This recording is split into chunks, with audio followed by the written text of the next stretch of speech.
Our main goal was to elaborate a bit more on the effects of TKI maintenance after stem cell transplantation in FLT3-ITD mutated acute myeloid leukemia.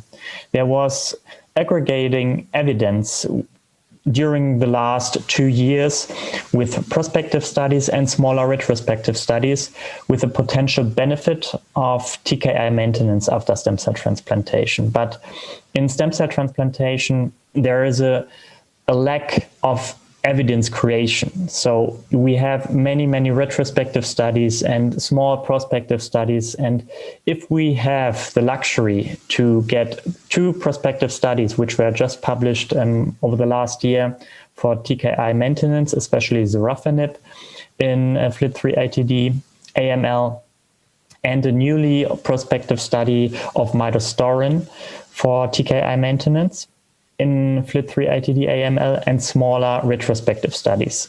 So we wanted to synthesize this evidence and found that TKI maintenance, irrespective of the TKI, so Midostaurin or Sorafenib, significantly improved the relapse-free survival, the incidence of relapse, and especially the overall survival.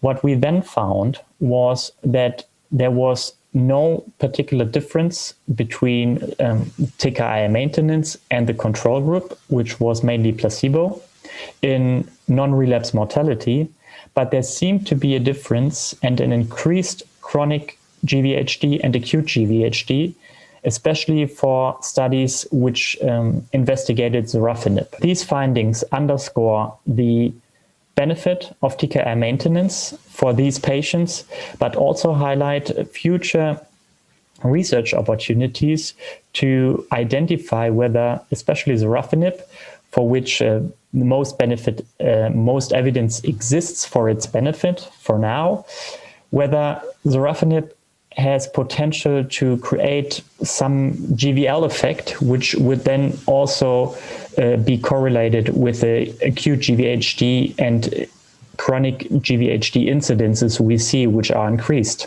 after Sorafenib therapy.